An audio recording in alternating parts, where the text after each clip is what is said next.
Means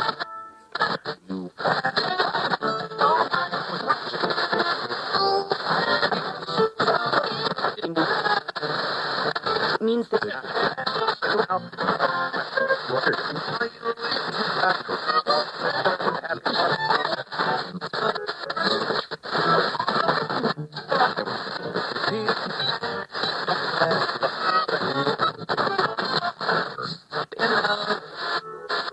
do it.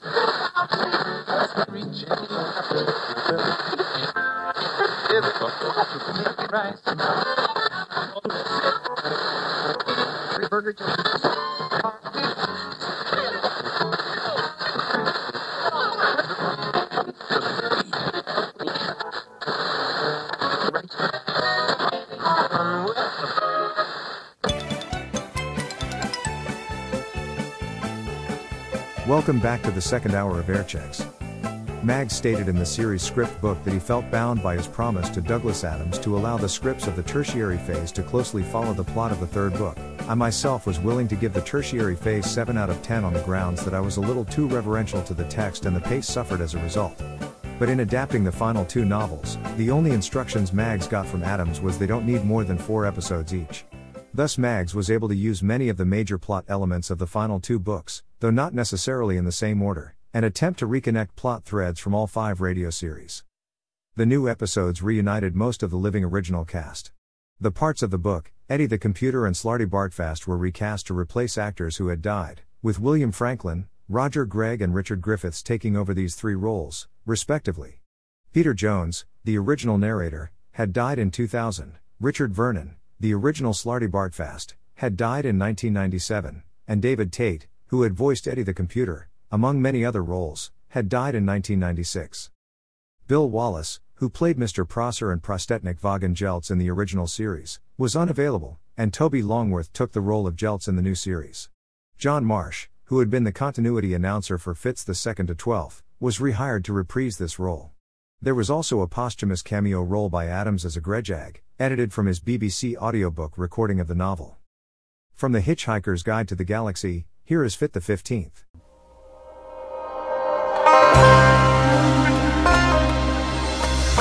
The Hitchhiker's Guide to the Galaxy by Douglas Adams. Tertiary Phase.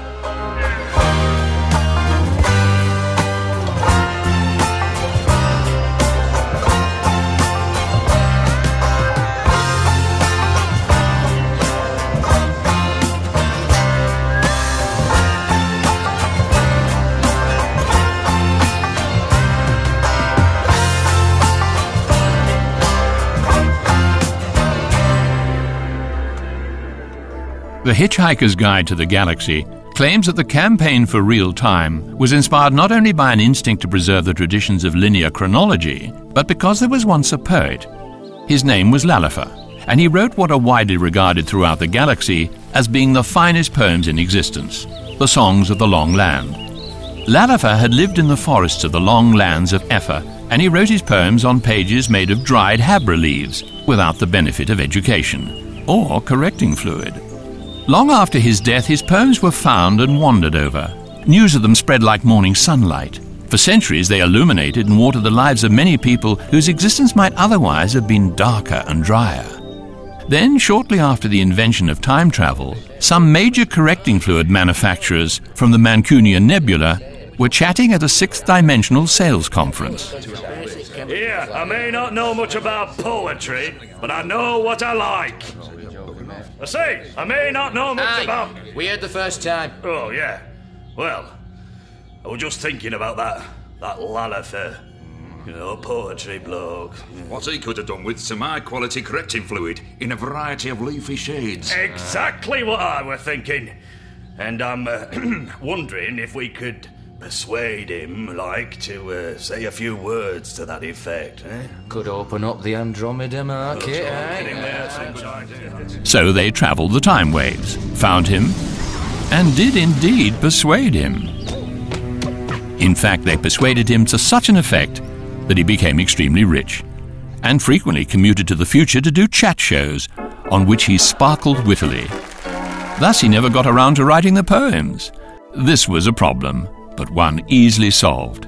Each week, the correcting fluid manufacturers simply packed him off somewhere different. Right, there you go, lad. Copy of your book, stack of dried abra leaves to copy it onto. Just make the odd mistake, then correct it in the usual way. Here's your emolument. Carry on like that, son. There's plenty more where that came from, eh? And he did. Many people now claim, though, that the poems became suddenly worthless. Other people argue that they are exactly the same as they always were, so what's changed? This prompted the first people to set up the campaign for real time to try and stop this sort of thing going on. One of its principal activists, the Magathian planet designer Slatty Bartfast, is currently using the Room of Informational Illusions aboard the starship Beastramath to give Arthur Dent and Ford Prefect an important and very realistic history lesson. These, then, were the Cricket Wars, the greatest devastation ever visited upon our galaxy. Oh, dear. Don't look so apprehensive, Earthman. It's just a documentary. I know, but it seems so real. Well, it was, when it happened. And let us not forget, and in just a moment I'll be able to suggest a way which will help us always to remember, that before the Cricket Wars... This is not a good bit.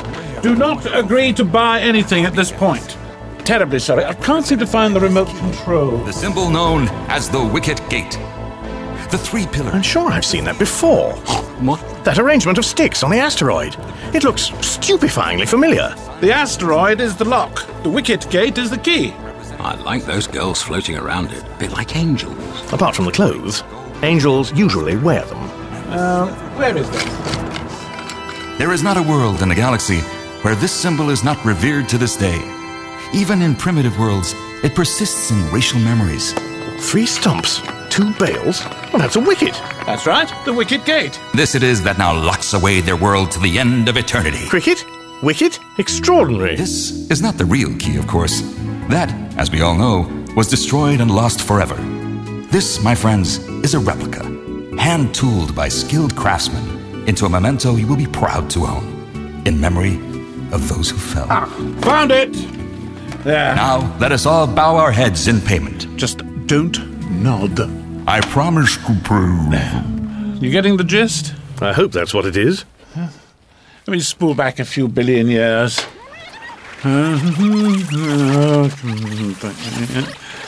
Yes, nearly there. Stand by for the informational illusion. This is more like it. Soft grass, nice evening breeze. Is this Earth? It does look a bit home counties, but very cold. Seems warm enough to me. Very unwelcoming.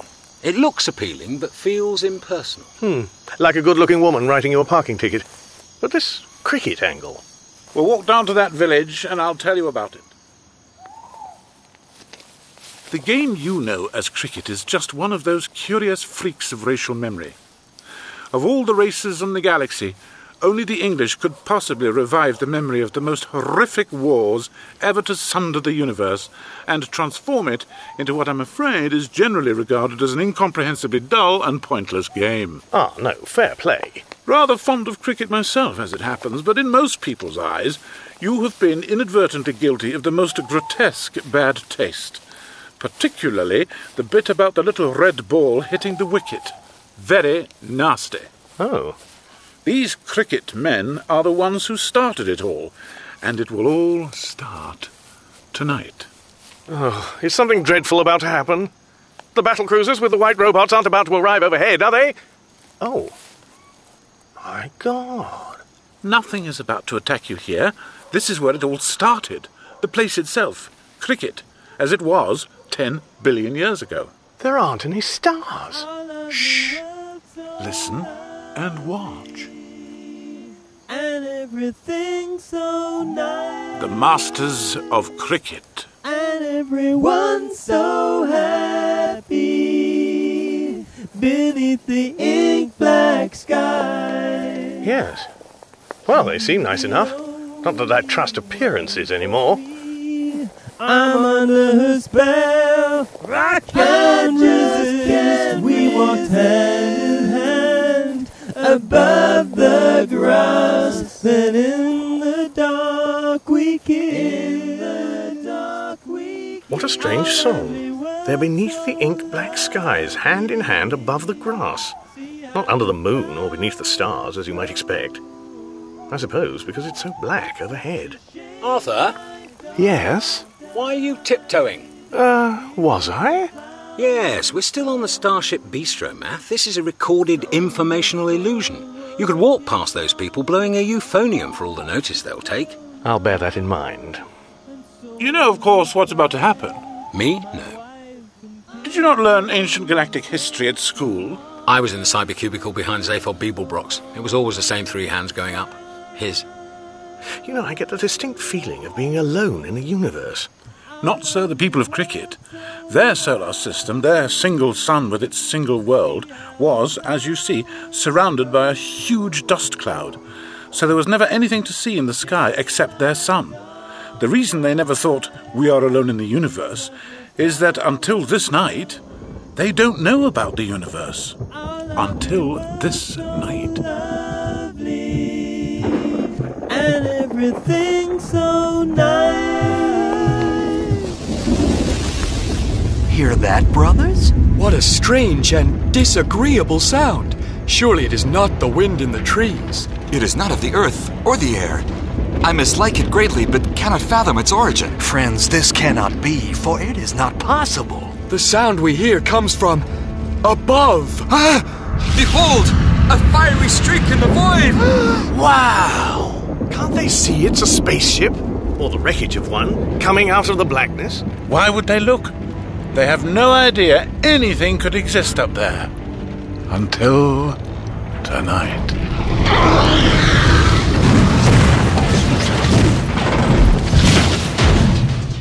Brothers, we must go see what manner of visitation is upon us. Lead on. I will sing of what we find. I too will follow. Some speak of the starship Heart of Gold, some of the starship Bistromath, and some in hushed tones of the starship Titanic. But whilst these and other great spaceships which come to mind, such as the Galactic Fleet battleships, the GSS Daring, the GSS Audacity, and the GSS Suicidal Insanity, are all regarded with awe, pride, enthusiasm, affection, regret, jealousy, resentment, in fact, most of the better-known emotions.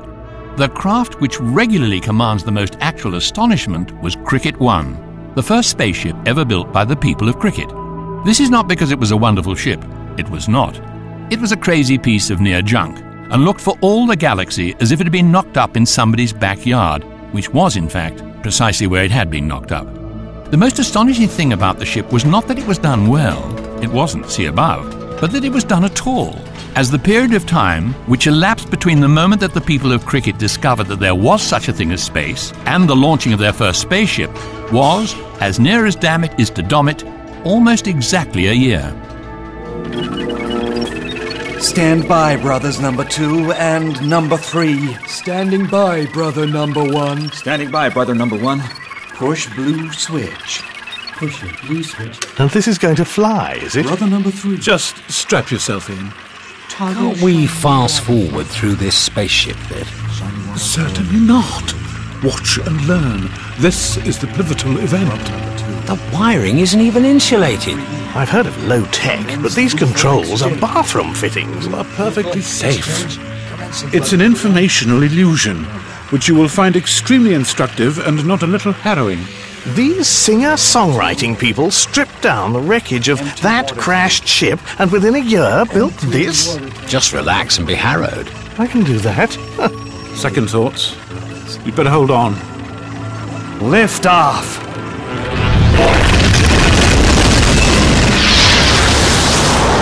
All systems optimal.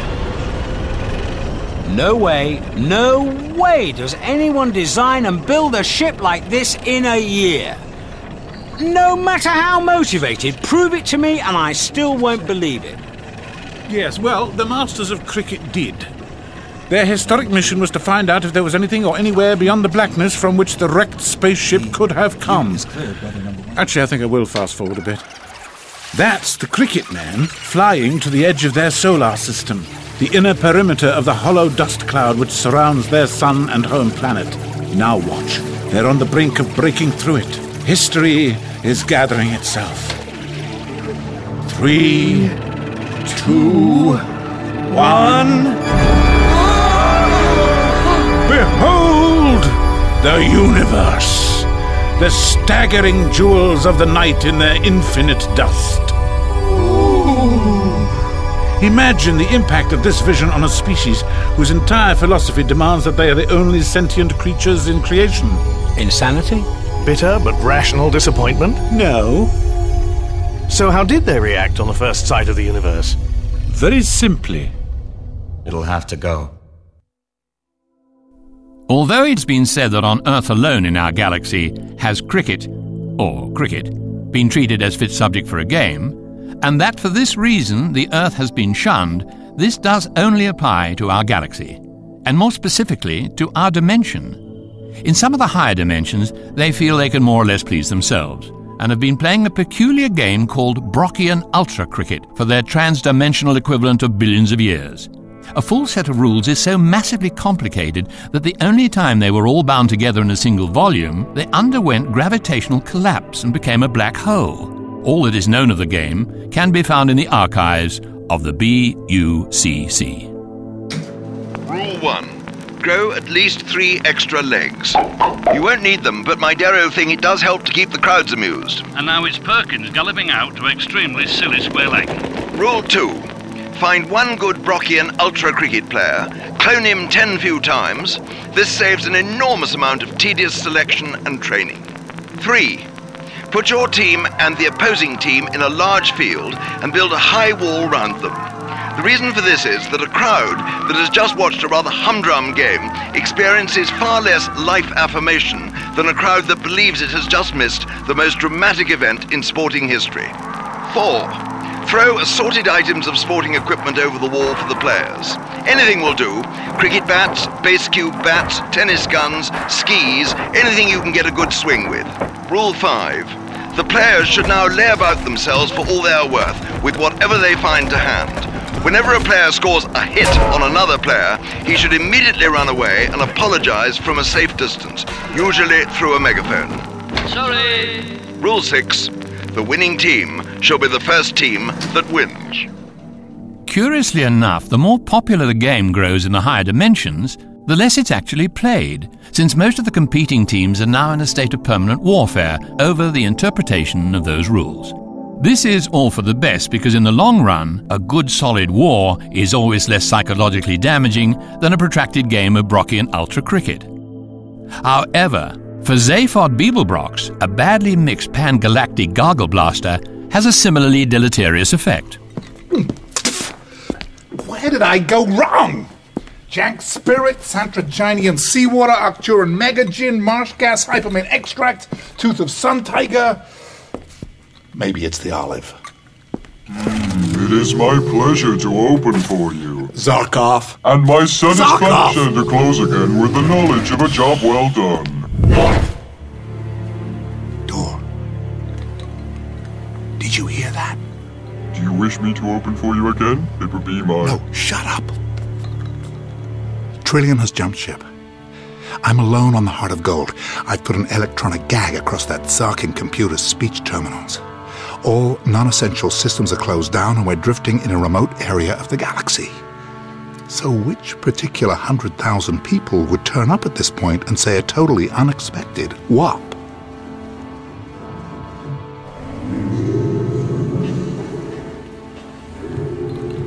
I'm not imagining this. Computer? Order! Is there someone on this ship? Yeah. Are they heading for the bridge? Yeah. Who is it? Well, a whole day of visible mark and weather regards. Well, what's a homicide computer? But I'm definitely a bridge. Sarquan! The speech terminals are on the bridge. Computer, when I ungag you, remind me to punch myself in the mouth. Either mouth. Look, 1 for yes, 2 for no. Is it dangerous? It is? You didn't just go twice. Huh. I guess the trick would be to reach the bridge before whoever it is does. Wait here. You know what I mean.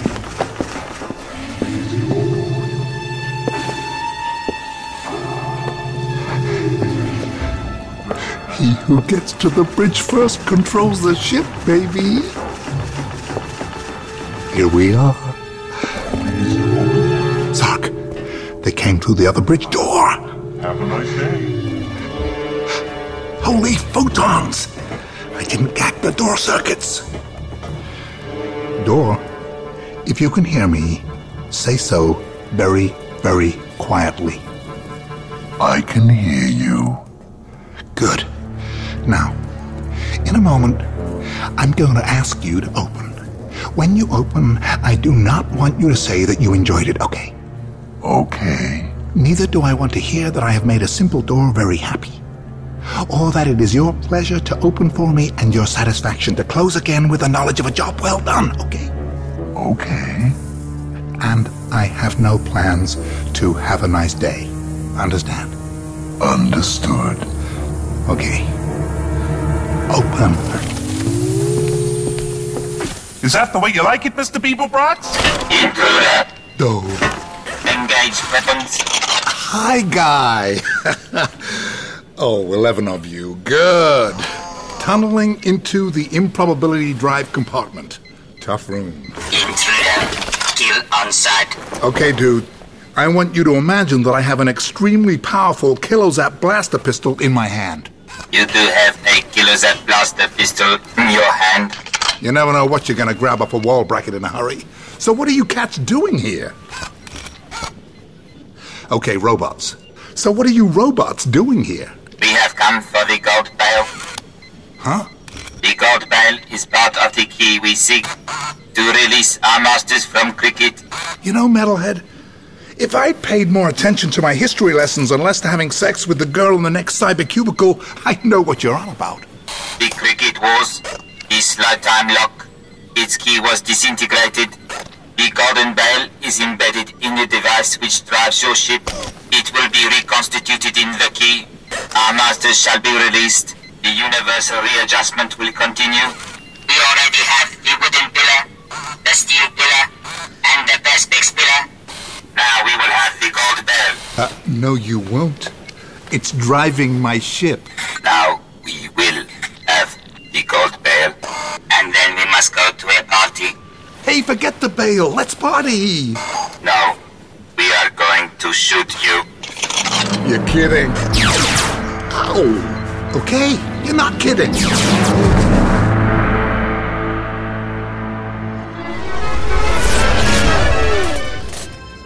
What am I supposed to do with this piece of chicken? Toy with it, like this. You'll feel a tingle as it moves four-dimensionally through five-dimensional space. Oh, yes. Oh, I see. So, overnight, the whole population of cricket was transformed from being charming, delightful, intelligent, if whimsical, ordinary people, into charming, delightful, intelligent, whimsical, manic xenophobes. The idea of a universe didn't fit into their world picture, so to speak. They simply couldn't cope with it, and so, charmingly, delightfully, intelligently, whimsically, if you like, they decided to destroy it. What's the matter now? I don't like the wine very much. Well, send it back, or you'll upset the mathematics. Waiter? On second thoughts, let's argue over the bill with him, then we can go back to the room of informational illusions for the second half. There's more? Well, naturally. There's the cricket war crimes trial. All rise for sentencing by the chairman of the boards of judges at the cricket war crimes trial, His High Judgmental Supremacy, Judiciary Peg LIVR. LIVR? Learned, impartial, and very relaxed. Be seated, relax. Right. The people of cricket. Stick this under your chair for later. Yes, my lad. Right. The people of cricket are, well, they're a bunch of real sweet guys, you know, just happen to want to kill everybody. Hell, I feel that way most mornings, yeah. What? The attack on the galaxy by the population of cricket was stunning. Thousands upon thousands of huge cricket warships leapt out of hyperspace and simultaneously attacked thousands upon thousands of major worlds, calmly zapping them out of existence. With unimaginable speed, the people of cricket had grasped the hyper-technology needed to build their fleet and dispatch millions of lethal white robots wielding formidable battle clubs, which launched a hideous arsenal of grenades ranging from minor incendiaries to maxi-slaughter hypernuclear devices, which could take out a major sun. With one strike of the battle clubs, the grenades were simultaneously primed and launched with devastating accuracy, from mere yards to hundreds of thousands of miles. So we won. That's no big deal. A medium-sized galaxy against one little world. How long did it take us, kiddo, huh? It is a trifle difficult to be precise in this matter. Time and distance... Hey, relax, guy. Don't be vague. It pains me to be vague over such... Bite the bullet, right, and be it. Very approximately 2,000 years. And how many guys zilched out? 2 grillion, my lad. 2 grillion? That's a whole lot of stiffs. Now, my real name is Zypo Bibrog 5 times 10 to the 8th. How does he spell that? Big 10, little 8. Oh! What is in this water? Nothing, my lad. Well, take it away and put something in it. Okay, hear me. You behind the zap-proof crystal, representatives of cricket, listen up. You're a really sweet bunch of guys, but we wouldn't want to share a galaxy with you, Not if you can't learn to relax a little. Peaceful coexistence with you is a total no-show. On the other hand, these guys, are entitled to their own view as it's shaped by the universe. And, according to their view, they were doing the right thing.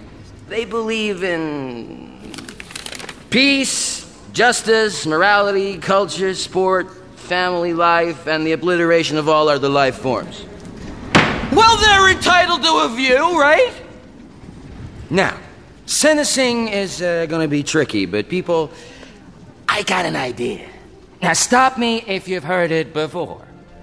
Judiciary Pag's idea was new, popular, and surprisingly well thought out, thus casting severe doubts as to its authorship. The planet of cricket was sentenced to be enclosed for perpetuity in an envelope of slow time, inside which life would continue almost infinitely slowly. All light would be deflected around the envelope, rendering it both invisible and impenetrable. Escape from the envelope would of course be utterly impossible unless it were unlocked from the outside. Then, when the rest of the whole of creation reached its dying fall, and life and matter ceased to exist, the planet of cricket and its sun would emerge to continue the solitary existence it craved in the twilight of the universal void. The lock was to be on an asteroid slowly orbiting the envelope. The key would be the symbol of the galaxy, the Wicket Gate. By the time the applause in the court had died down, Judiciary Pag was already in the censor shower with a rather nice member of the jury that he'd slipped a note to half an hour earlier. What? Right. You are confusing me, sir. Nobody had the cannelloni. It's very nice. Dingo's kidneys. Dingo's kidneys, yes, sir. I will ask the chef. It's an expression. Leave it alone. Nothing is lost forever, except for the Cathedral of Chalism. The what? The Cathedral of Chalism. It was during the course of my researches at the Campaign for Real Time that I... For goodness sake, the waiter wants to argue about who had the cannelloni. Is he surly or obsequious? Both. Excellent. Then the bistromatics have successfully maneuvered the ship out of subjective space and into a parking orbit. Come, we have a party to visit. Now you're talking. Just a minute. What's this Campaign for Real Time you were talking about? Hi, can I clear off your table, sir? It's time to switch off the bistro. One moment, please. Listen, the time streams have become very polluted. Muck floating about in them, flotsam and jetsam, and more of it is now being regurgitated into the physical world. Eddies in the space-time continuum, you see. Still? Now, about this party? We are going to try to prevent the war robots of cricket from regaining the whole of the key they need to unlock the planet of cricket from the slow time envelope and release the rest of their army and their mad masters. You mentioned a party? Sadly, I did. The idea seems to exercise a strange and unhealthy fascination on your mind. The more I unravel the dark and tragic story of cricket, the more you want to drink a lot and dance with girls. You've attached yourself to it the way an Arcturian megaleech attaches itself to its victim before biting his head off and making off with his spaceship. So, when do we get there? When I've finished telling you why we have to go there. I know why I'm going. I had hoped for an easy retirement. I was planning to learn to play the octavental hebephone, a pleasantly futile task because I have the wrong number of mouths. I'd also been planning to write an eccentric and relentlessly inaccurate monograph on the subject of equatorial fjords in order to set the record wrong about one or two matters I see as important. Well, why don't you then? Well, I somehow got talked into doing some part-time work for the Campaign for Real Time and started to take it all seriously. Go on. At the Campaign for Real Time, I noticed that 5 pieces of jetsam, which had, in relatively recent times, plopped back into existence, seemed to be corresponding to 5 pieces of the missing key. Only 2 I could trace exactly. The wooden pillar which appeared on your planet, and the silver bale which seems to be at some sort of party. We must go there and retrieve it before the cricket robots find it, or who knows what may happen. I've got a better idea. Let's go there in order to drink a lot and dance with as many girls as possible while there are still some left. If everything you've shown us is true, then we don't stand a whelk's chance in a supernova. What's a whelk got to do with a supernova? It doesn't stand a chance in one. The point is that people like you and me, Slarty Bartfast, and Arthur, particularly and especially Arthur, are just dilettantes, eccentrics, layabouts, fart-arounds, if you like. Well, we're not obsessed by anything, you see, and that's the deciding factor. They care, we don't. They win. I care about a lot of things. What, such as? Well, life, the universe, and everything, really. Fjords. Would you die for them? Fjords? What would be the point? The point is this. For whatever reason, let's just go. I think that's what I was trying to say. Follow me. The teleport cubicles are in the gentleman's bathroom. I'm not sure I find that very reassuring. Oh, they're very clean. Now, if you just stand in there and there... In the cubicles? That's right. Do you realise that in all this time, I haven't once been to the... Don't sit down. There's no paper, anyway. Well, of course not. It's a teleportation device. Gentlemen, raise your seats.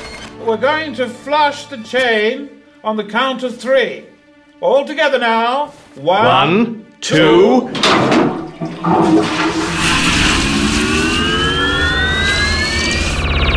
3. Oh, I hate teleporting. Ford? Slarty Bartfast? Well, that's just perfect. Well, couldn't have been much of a party. Everybody's left. Hang on. This is a cave. Or is it a labyrinth? Well, at least there'll be a way out. Or an attendant. Or someone who can help. Hello? Hello? Hello? It's like Alice chasing the white rabbit. No, robot. No. There are no robots here. There are definitely no white robots here. There is, however, a neon sign saying, "You have been diverted." Or there was. I hope I'm dreaming this.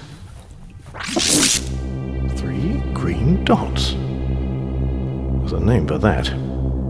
Irritating. Oh, and a comma. You have been diverted. Dot, dot, dot, comma. Well, not entertainingly. That's my name. Good grief. Welcome. You have been diverted, Arthur Dent. Welcome. I don't think. Hello?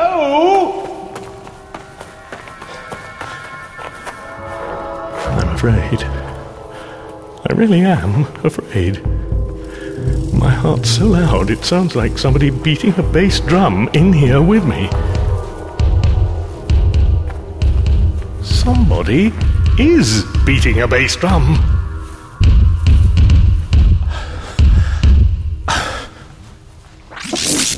Do not be alarmed. Okay, what should I be?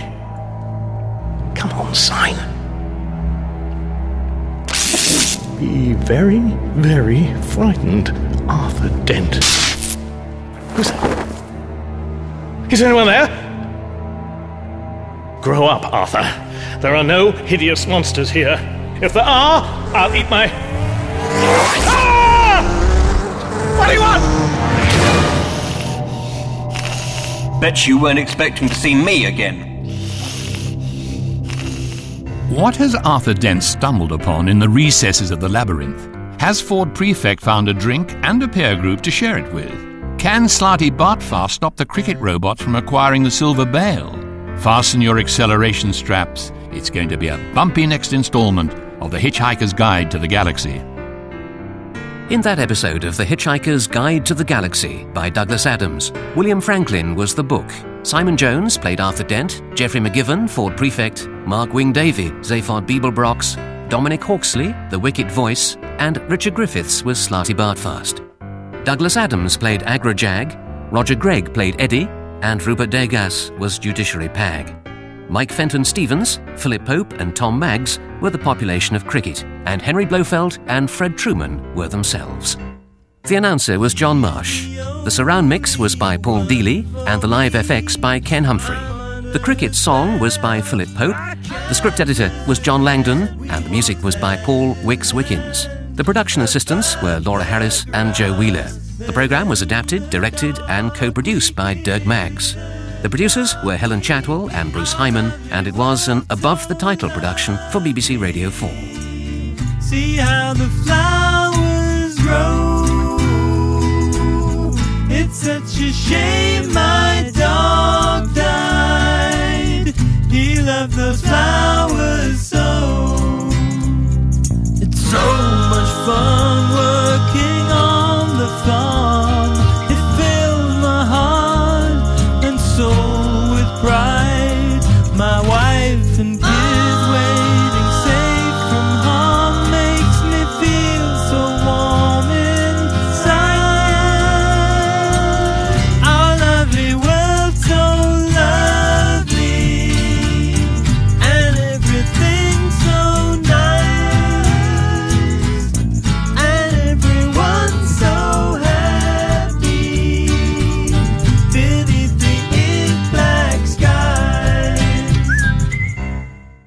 If you have been affected by or would like to talk to someone about any of the issues featured in that programme, you may like to videophone our sub-ether helpline. Calls charged at galactic rates. That was Fit the 15th from The Hitchhiker's Guide to the Galaxy. Here's Fit the 16th.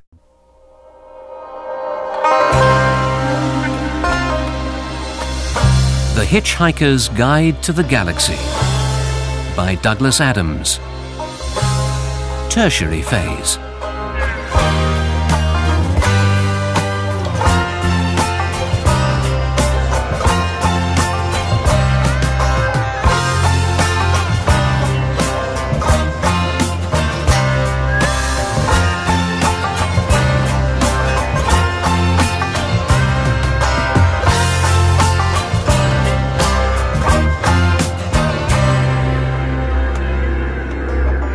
The Hitchhiker's Guide to the Galaxy has much to say on the subject of time travel and its part in the unhallowed fate of the Cathedral of Chalism. It has, however, very little to say about the abduction of people by the remote reprogramming of teleportation coordinates to bring them to a Cathedral of Hate. This is because the abductee in question, Arthur Dent, is the only creature, apart from its creator, to witness the cathedral in all its awe-inspiring subterranean horror. But first he must endure the visions in the labyrinth that surrounds it. Who's that? Is anyone there? Grow up, Arthur. There are no hideous monsters here. If there are, I'll eat my... Ah! What do you want? Bet you weren't expecting to see me again. But I've never ever seen a housefly as big as a dog. Or perhaps you remember me better as the rabbit. The rabbit? It's only a hologram, Arthur. Keep calm. The rabbit. The rabbit? No, I'm afraid I don't. Born in darkness, raised in darkness. One morning I poked my head out for the first time into the bright new world and got it split open by what felt like some primitive instrument made of flint. What? Made by you, Arthur Dent, and wielded by you.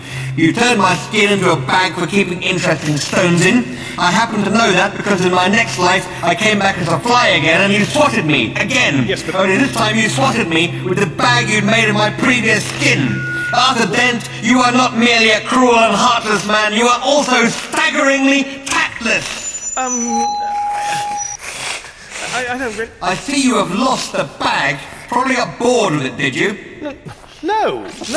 Meet the newt you trod on. That was me, too. As if you didn't know. No?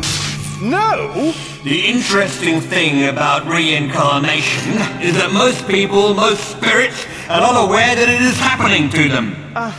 Look, I was aware.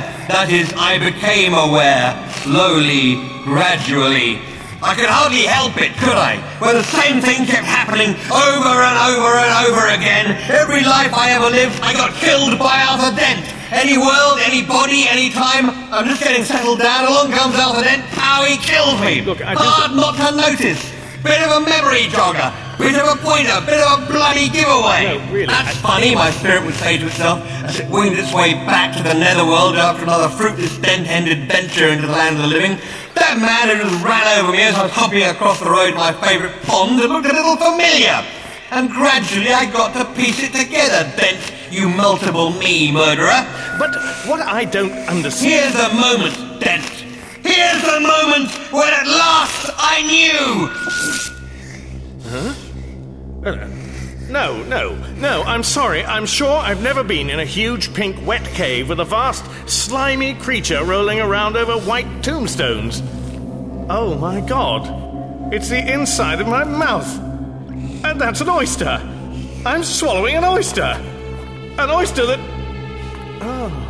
was... you. Tell me it was a coincidence, Dent.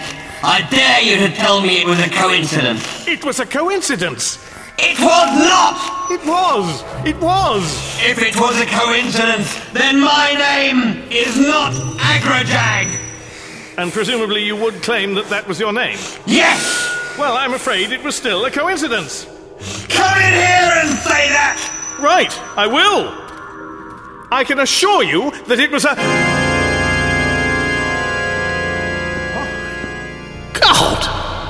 The Cathedral of Hate that Arthur now enters is the product of a mind that is not merely twisted but actually sprained, and consequently has no place in a quality family publication such as The Hitchhiker's Guide to the Galaxy, which is why this addendum concerning Arthur's current location can only be found in pirated editions, opposite banned commercials for Eccentrica Galambit's chat room and virtual sauna. Come here, Daddy.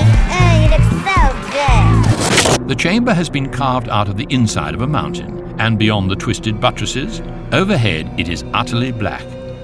Where it isn't black, Arthur is inclined to wish that it was, because the colours with which some of the unspeakable details are picked out range from ultraviolet to infrared, taking in liver purple, loathsome lilac, matter yellow, burnt ombre, and gan green on the way. The unspeakable details which these colours pick out are gargoyles, which all look inwards from the walls, from the pillars, from the flying buttresses and choir stalls, towards an immense statue, which we will come to in a moment. Good grief! Around the monumental walls are vast engraved stone tablets, in memory of those who've fallen to Arthur Dent. The names of some of these commemorated are underlined with asterisks against them. So, for instance, the name of a cow, which has been slaughtered, and of which Arthur Dent happened to eat a fillet steak, has the plainest engraving. Whereas the name of a fish which Arthur himself caught, cooked, decided he didn't like and left on the side of the plate has a double underlining, 3 sets of asterisks and a bleeding dagger appended, just to make the point. And what is most disturbing to Arthur about it is the very clear implication that all these people and creatures are indeed the same person over and over again. And it's equally clear that this same person is, however unfairly, extremely upset and annoyed. An annoyance which now spans the whole of time and space in its infinite umbrage, and given its fullest expression in the statue at the centre of all this monstrosity.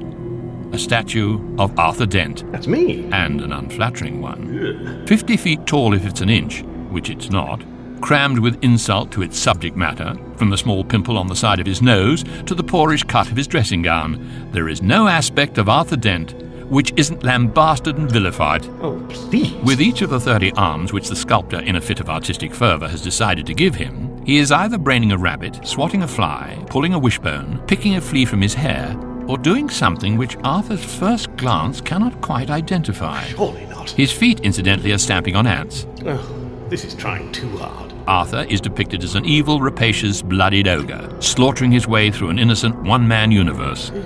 And waddling round him, savouring the moment, is the black, razor-toothed creature that he has supposedly been persecuting all this time. It looked for all the galaxy like a mad, fat, scruffy bat. Stop poking me! I was at a cricket match. Looking like that? Not in this body! Not in this body! This is my last body, my last life! This is my revenge body, my kill Arthur Dent body! My last chance I had to fight to get it too!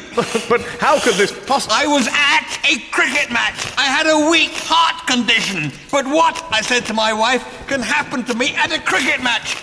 Oh, yes? As I'm watching, what happens? Two people quite maliciously appear out of thin air just in front of me. The last thing I can't help but notice before my poor heart gives out in shock is that one of them is Arthur Dent, wearing a rabbit bone in his beard. Coincidence? Yes! Coincidence? Look, it's just fate playing silly buggers with you, with me, with us. It's a complete coincidence. What have you got against me, Dent? Nothing, honestly, nothing.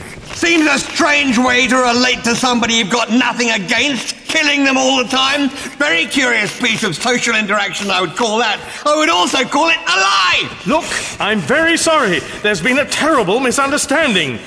Now, I've really got to go. I'm meant to be helping save the universe. At one point, I decided to give up. Yes, I would not come back. I would stay in the netherworld. And what happens? I don't know. I got yanked involuntarily back into the physical world as a bunch of petunias in, I might add, a bowl. Oh, dear. This particular happy little lifetime started off with me in my bowl, unsupported, 300 miles above the surface of a particularly grim planet. Not a naturally tenable position for a bowl of petunias, you might think. And you'd be right. That life ended a very short while later, 300 miles lower, in, I might again add, the fresh wreckage of a whale. My spirit brother.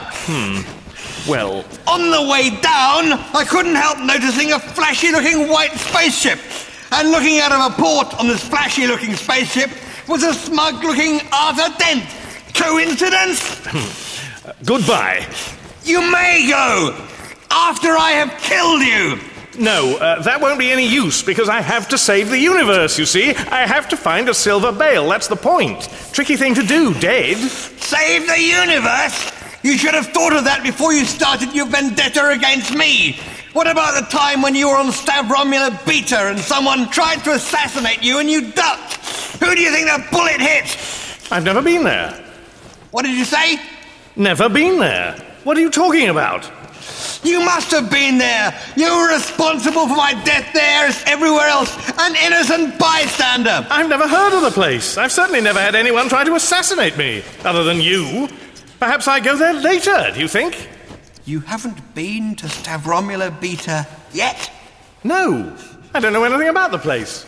Certainly never been to it and don't have any plans to go. Oh, you go there all right. You go there all right. Oh, Zark! I brought you here too soon! I brought you here too zarking soon! Well, that's a dreadful bore for you, of course, but there it is. I'm going to kill you anyway! Even if it's a logical impossibility, I'm going to zarking well try! I'm going to blow this whole mountain up! Leave that switch alone! Let's see you get out of this one, Dent! If that does what I think it does, you'll be bringing about your own death this time. Don't do it! I'm going to kill you! No, you're not! You shouldn't have tried to bite me. Gosh, those teeth are sharp. You've made a real mess of yourself. You know what you've done? You've gone and killed me again! I mean, what do you want from me? Blood? I'm sorry! No! Not the switch! What to do now? Run! But where? Anywhere!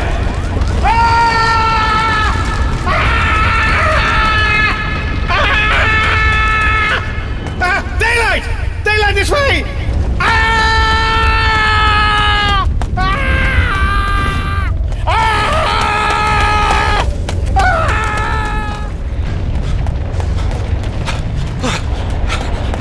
Oh, great! An avalanche! Whoa! But logically, I'm bound to survive this, if only to pursue my alleged persecution of Agrajag on Stavromila Beta. But if this isn't it, why am I still panicking? Why am I still risking my life? And why? Lying in front of me is a small navy blue holdall that I know for a fact I lost in the baggage retrieval system at Athens Airport 10 years ago. Oh, I'm falling! Upwards? No, I'm flying!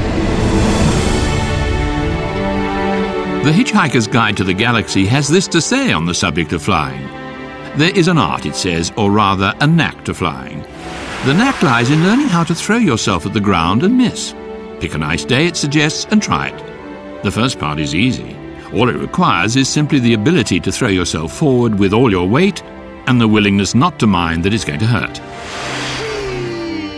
That is, it's going to hurt if you fail to miss the ground. Most people fail to miss the ground, and if they're really trying properly, the likelihood is that they will fail to miss it fairly hard. Clearly, it's the second point, the missing, which presents the difficulties. One problem is that you have to miss the ground accidentally. It's no good deliberately intending to miss the ground because you won't. You have to have your attention suddenly distracted by something else when you're halfway there, so that you're no longer thinking about falling, or about the ground, or about how much it's going to hurt if you fail to miss it. It is notoriously difficult to prise your attention away from these three things during the split second you have at your disposal. Hence most people's failure, and their eventual disillusionment with this exhilarating and spectacular sport. Do not listen to what anybody says to you at this point, because they're unlikely to say anything helpful. They're most likely to say something along the lines of, "Good God, you can't possibly be flying." It is vitally important not to believe them, or they will suddenly be right. If, however, you're lucky enough to have your attention momentarily distracted at the crucial moment by, say, a gorgeous pair of legs, tentacles, pseudopodia according to film, and or personal inclination, you will miss the ground completely. Try a few swoops, gentle ones at first, then drift above the treetops, breathing regularly.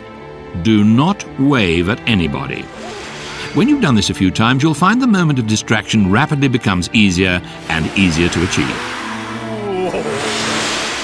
In the case of Arthur Dent, his instincts have correctly told him that he mustn't think about it, or the law of gravity will suddenly glance sharply in his direction and demand to know what the hell he thinks he's doing up here. Tulips. I'll think about tulips. This is great! No, tulips. Nice tulips. The pleasing, firm roundness of the bottom of tulips. The interesting variety of colours they come in. Oh, I'm bored. Oh, mustn't be bored. That way groundness lies. Stay distracted. Stay flying. I'm flying. Oh, no, distract yourself. The bag. The bag, that's the point. How could a holdall I left at Athens Airport end up here? Who cares? I'm flying. Concentrate, Arthur. Whoa. I mean, don't concentrate. Okay. Let's use this fall and turn it into a swoop. And I should be able to grab it. Oh, gosh. I haven't seen that since I gave it to the pretty stewardess with a nice... No, too distracted. Look, Arthur. You're 200 feet above the ground.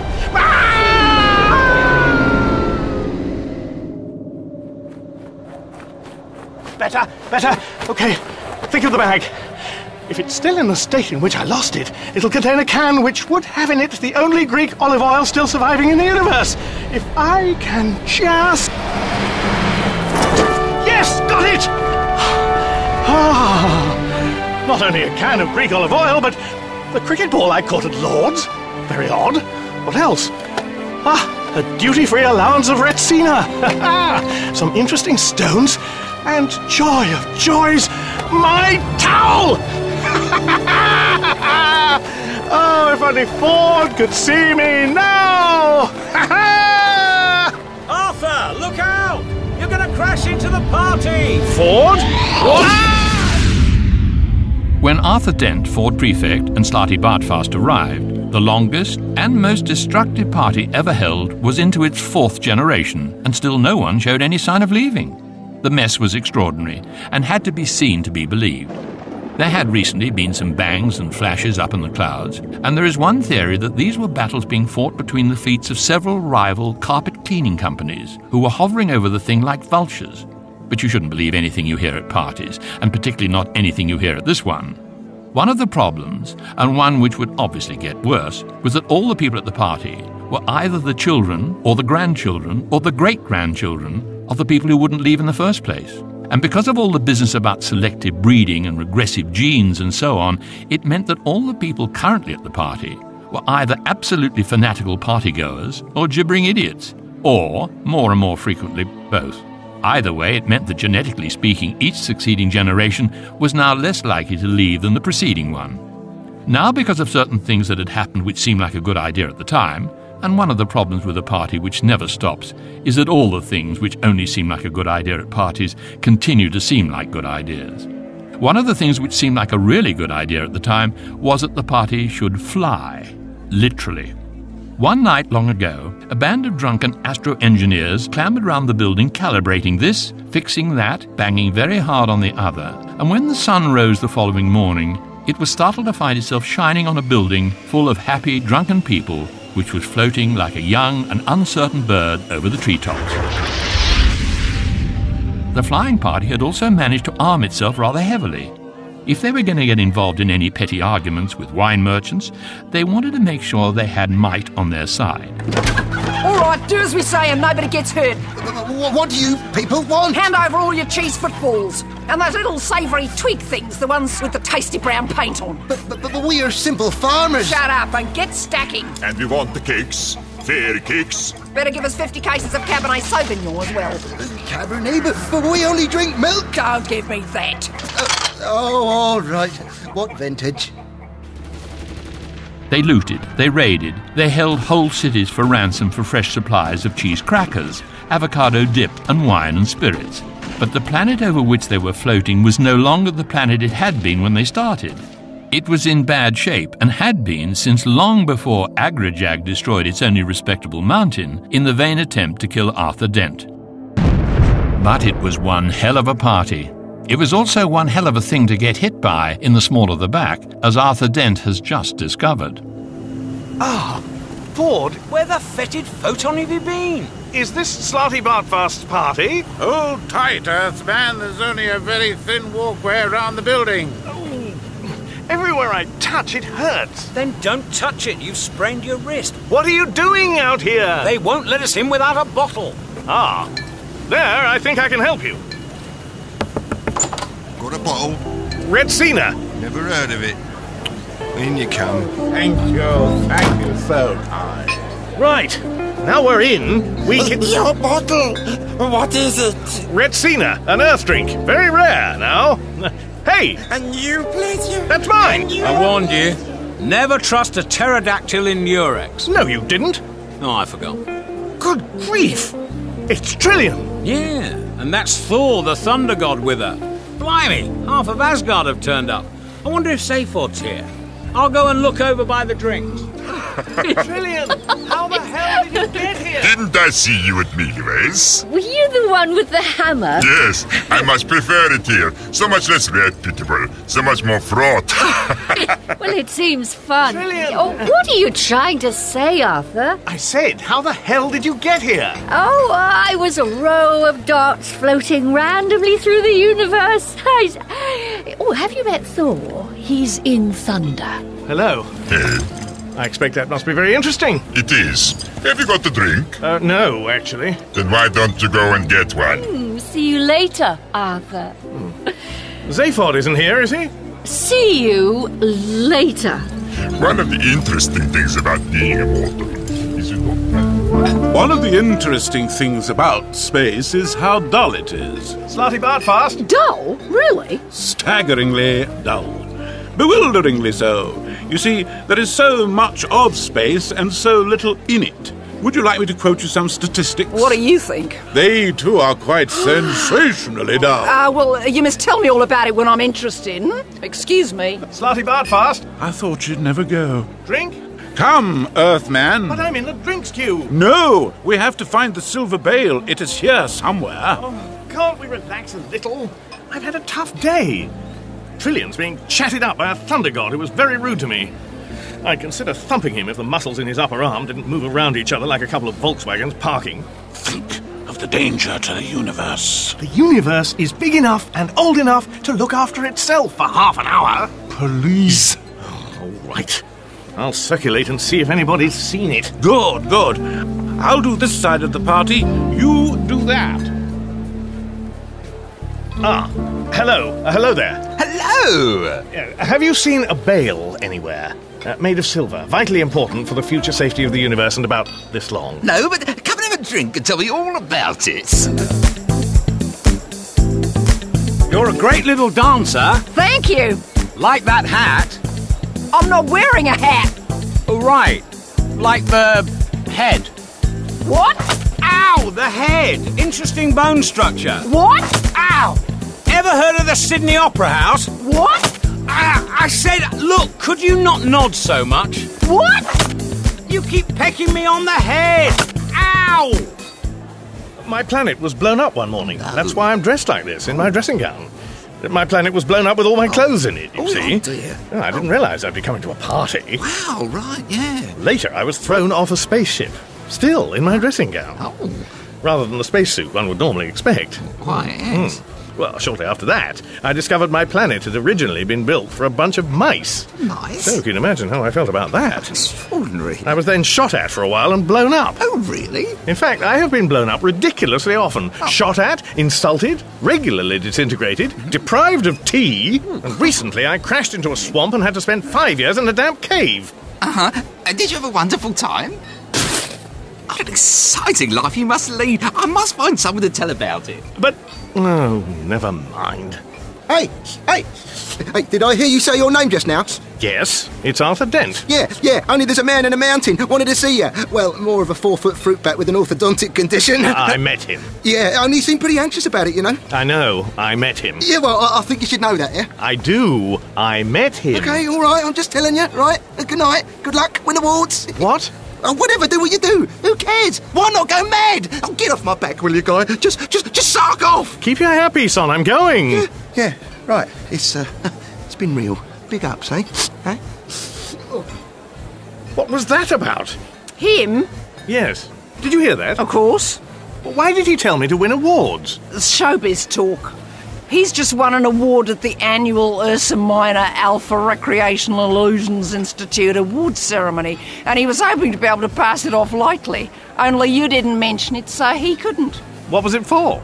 The most gratuitous use of the word fuck in a serious screenplay. It's very prestigious. Oh.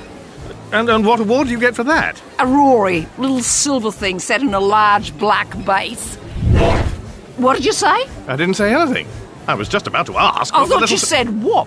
Did you say whop? What? No, whop. People had been dropping in on the party for years, fashionable gatecrashers from other worlds, And for some time it occurred to the partygoers, as they looked out at their own world beneath them with its wrecked cities, its ravaged avocado farms and blighted vineyards, its vast tracts of new desert, its seas full of biscuit crumbs and worse, that their world was, in some tiny and almost imperceptible ways, not quite as much fun as it had been. Then, one day, as the party came screaming out of the clouds and the farmers looked up in haggard fear of yet another cheese and wine raid, it suddenly became clear that the party would soon be over. Very soon it would be time to gather up hats and coats and stagger blearily outside to find out what time of day it was. The party was locked in a horrible embrace with a strange white spaceship, which appeared to be half sticking through it. Together they lurched, heaving and spinning their way round the sky, in grotesque disregard of their own weight. Then suddenly, the cricket ship was gone. The party was now a mortally wounded party. All the fun had gone out of it, and the longer that it avoided the ground, the heavier was going to be the crash when finally it hit it. Arthur, what happened? The cricket robots. They've come and gone and taken it. Taken what? The award for the most gratuitous use of the word fuck in a serious screenplay. I'm sorry. The silver bale. It was the award. I feel almost as sick as a runner-up for a Rory. Dingo's kidneys. I need another drink. I'm not sure you've got time. Fair enough. We would love to stay and help, only we're not going to. We have to go and save the universe, you see, and if that sounds like a pretty lame excuse, then you may be right. Either way, we're off. Slip me that unopened bottle and the packet of crisps. Where's Trillian? Earthman, we must go! Trillian! I'm over here, Arthur. The girl stays with me. We're flying on to a great party going on in Valhalla. Where were you when all this was going on? Upstairs, I was weighing her. Tricky business flying. You have to calculate the... Whoa! She comes with us. Hey, don't I have a say? No, you come with us. She comes with me. Earthman, I have the teleport device ready. We really must leave. Arthur, cool it with the Viking. Want to make something of it? I beg your minuscule pardon. I said, do you want to make something of it? Arthur? Arthur, he's got a hammer the size of a telegraph pole. This is madness, Earthman. Do I want to make something of it? Yes. So you want to step outside? All right. Follow me. That's got rid of him. Slarty, get us out of here. All right, so I'm a coward. The point is, I'm still alive. So am I, aren't I? You damn nearly weren't. Don't you understand anything? Later. While you two are bickering, the cricket robots have got the silver bale. If they've already got the gold bale and 3 pillars, they hold the key to the wicket gate. I'm sure I had some crisps. I'm afraid we fared rather pathetically at the party. Story of my life. Where's Trillian? More important than that, where's my crisps? They are both in the room of informational illusions. Your young lady friend is trying to understand how these problems arose. The potato crisps, I can only assume, are helping her. Our only hope now is to try to prevent the cricket robots from using the key in the lock. How in heaven we do that, I don't know. Just have to go there, I suppose. Can't say I like the idea at all. Probably end up dead. As the starship Beastramath alters course with the turn of a side salad and half bottle of Chianti, what has become of Zaphod Beeblebrox and Marvin the paranoid android? Will the cricket robots assemble and use the key to the wicket gate? And with everything to play for, will there be time for the next installment of The Hitchhiker's Guide to the Galaxy? In that episode of The Hitchhiker's Guide to the Galaxy by Douglas Adams, William Franklin was the book, Simon Jones played Arthur Dent, Geoffrey McGivern, Ford Prefect, Susan Sheridan, Trillian, Dominic Hawksley, Thor the Thunder God, and Richard Griffiths was Slarty Bartfast. Douglas Adams played Agra Jag, Bob Golding, the award winner, and Joanna Lumley was the woman with the Sydney Opera House head. The announcer was John Marsh. The surround mix was by Paul Dealey, and the live FX by Ken Humphrey. The script editor was John Langdon, and the music was by Paul Wicks-Wickens. The production assistants were Laura Harris and Joe Wheeler. The programme was adapted, directed and co-produced by Dirk Maggs. The producers were Helen Chatwell and Bruce Hyman, and it was an above-the-title production for BBC Radio 4. The sound of 100,000 people saying "wop" is the registered trademark of the Cricket Cola Corporation. That was Fit the 16th from the Hitchhiker's Guide to the Galaxy. Well, that's it for this hour. Next hour, we will be presenting the final 2 episodes of the Tertiary Phase series of airchecks. Stay tuned.